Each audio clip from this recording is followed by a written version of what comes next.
Mobile Ballet's nationally acclaimed artistic director is instilling her love of dance in young ballerinas, and she's doing it in a way that's a nod to her upbringing in Mexico. WKRG News 5's Devin Walsh tells us how Katia Garza is inspiring a new generation of dancers.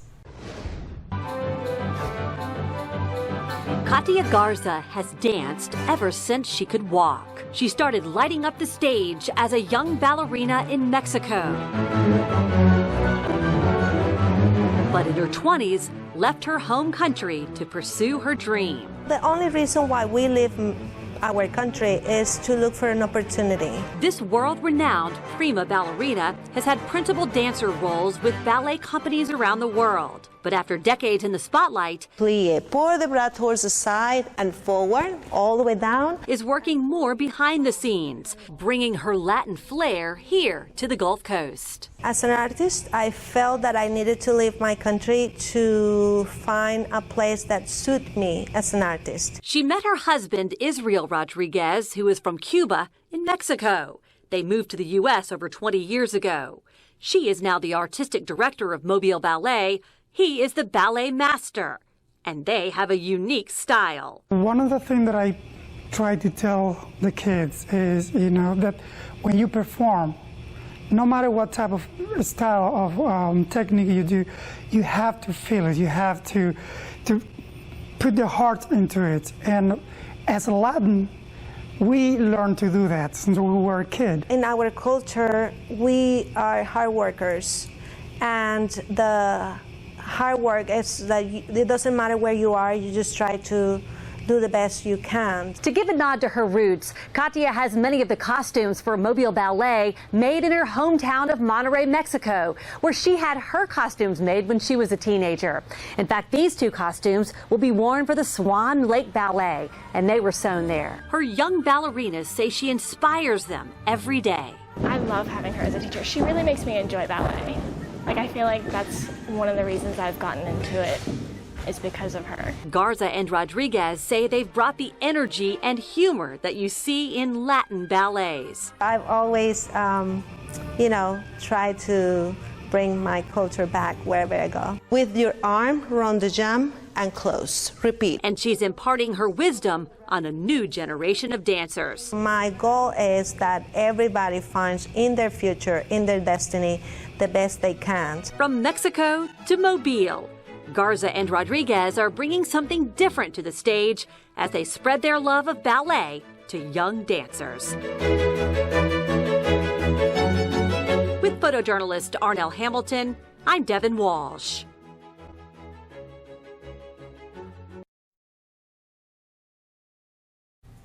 Thank you all for staying with us for WKRG News 5 at 6:30, where we are highlighting contributions made by Hispanics in the U.S. during Hispanic Heritage Month. This month, WKRG News 5 is highlighting the difference Hispanics are making right here on the Gulf Coast.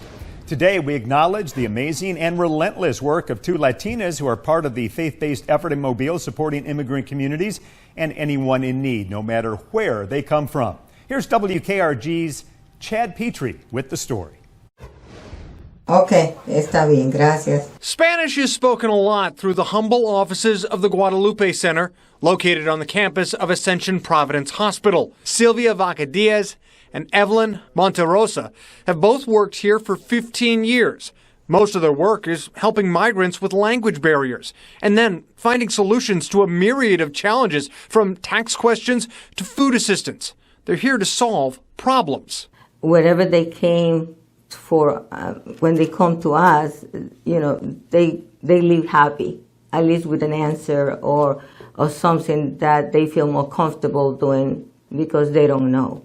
They've seen Mobile's Hispanic community grow from a small population to a thriving mix of migrant agricultural workers and business owners. Getting the best service to their clients, and it means that you have to understand different cultures and different languages too. This is an organization with strong roots in faith, and they say, in a way, they're also carrying on the mission of Jesus. We feel that we are the hands that Jesus can use, to help others, and that's really humbling and amazing at the same time. They are essentially the hub for new migrants. Whether it's a legal matter, financial problem, or getting the health care they need, they've helped put hundreds of people on the right path to be productive. Working here is being one of the amazing things that happens to me. It's like fulfilling, a dream. It's a dream job for us. The Guadalupe Center networks with places like USA Health, Spring Hill College, and foreign consulates to help migrants fix problems whenever they arise. Chad Petrie, WKRG News 5. Earlier this week, we shared the story of Katia Garza. She was born in Mexico and continues to make an impact as the artistic director for Mobile Ballet. You can watch this full story on WKRG.com when you search ballerina. In honor of Hispanic Heritage Month, WKRG is highlighting local people who are actively improving our community while showcasing their culture. Tonight, we spotlight a Mexico native and his nonprofit that supports migrant families in our area. WKRG News 5's Shamani Baker tells us the story of Juan Torres, CEO and founder of Belong. Juan Torres came to the United States from a small Mexican town when he was only 17 years old. He knew no English and was no stranger to poverty. I'm one of 13 children in my family, so we were, poor, and so there were not a lot of things that, all the things that come with poverty, I basically experienced. Juan began working when he was 5 years old. After 6th grade, he dropped out of school to work and help support his family. What he didn't know was that his life was about to change. It did when he met an American priest in Mexico who mentored him and encouraged him to learn English and pursue an education. After coming to the U.S., Juan followed his mentor's advice, becoming the first one in his family to graduate both high school and college. He graduated from the University of South Alabama with a business administration degree in 2002. Now, Juan is paying it forward through Belong, a nonprofit he founded. He's working to give others the very chance he once had. I can do anything more than give back, right? Because when I look back at everything that I have received, by far I have gotten so much, Belong helps migrant families in Mobile trying to adjust to their new life. It provides these families with a sense of family away from home and educational opportunities like GED classes for adults, tutoring for the children, English classes, and civil rights awareness. Juan Torres says he's a living example of what migrant families can be in this country. If it can happen in a place, the U.S. is that place. There's so many things that will not happen in Latin America because of lack of opportunity, because of so much other needs, but here it's possible. Now many migrant families here in Mobile are living testimonies of the work Belong is doing. She says this organization makes it easier for newcomers to integrate and adjust to their new life here. This is good because when you leave your country, you miss it. But organizations like this make you feel very welcome. The family's hope is a better future for themselves and their children. She says, my dream in this country is that my children have the education they need in order to succeed. I want them to get scholarships so that they can go to college and study a great career. Juan Torres' message is clear. Everyone deserves to belong. In Mobile, Shamani Baker, WKRG News 5. Last week, we brought you the story of Casa Guadalupe, a Hispanic charity organization also helping the migrant community in Mobile County. You can find that story on WKRG.com. Just search for Casa Guadalupe.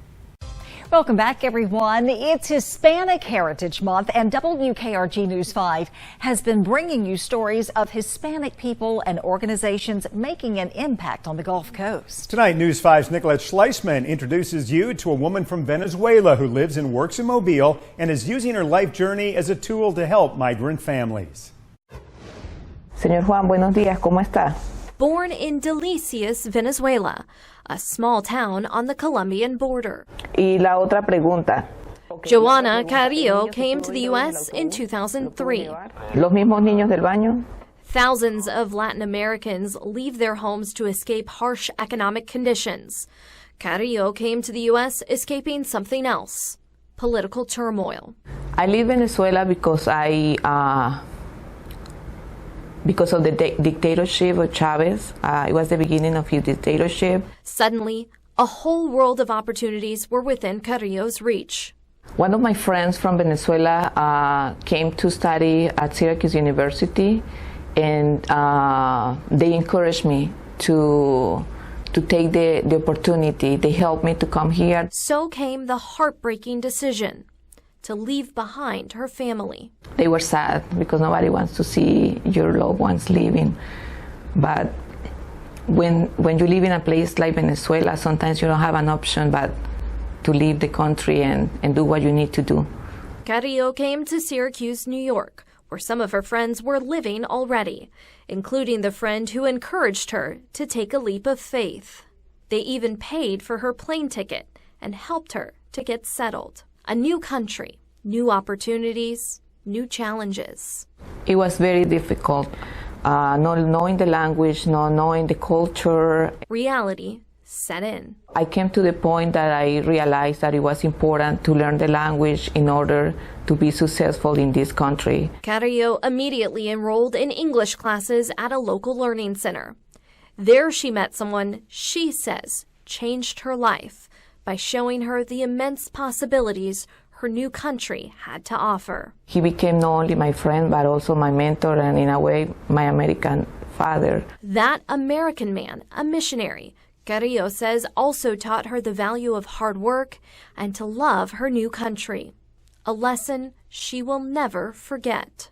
Those are things that I keep with me until now, because I know that what he taught me in that very important moment in my life is what I'm giving right now to my community. Currently, Joanna Carrillo works as a bilingual program parent specialist with the Mobile County Public School System. Her work is part of the district's ESL, or English as a Second Language program, helping some 2,000 migrant students, mostly from Latin America. Carrillo says she never imagined she would be doing this work. I studied architecture in Venezuela, but life sometimes takes turns and change your path. We provide all kinds of services that you can imagine that somebody needs when they move to a country. Her office aims to help new migrants feel at home, away from home. Most of the families that come to this country, they don't have a lot of relatives here, so we become the family for them. Our purpose is to make sure that everybody that comes through our doors feel welcome and know that they have a place where they belong, a place that is safe for them to come to talk to us about anything that they need. Joanna Carrillo had help from friends when she arrived in the U.S. Now she lends a like hand to migrant families in Mobile County. I know what they need because I was there at some point. I was one of them. I see myself in them because I remember that young girl that came in 2003. Nicolette Schleisman, WKRG News 5.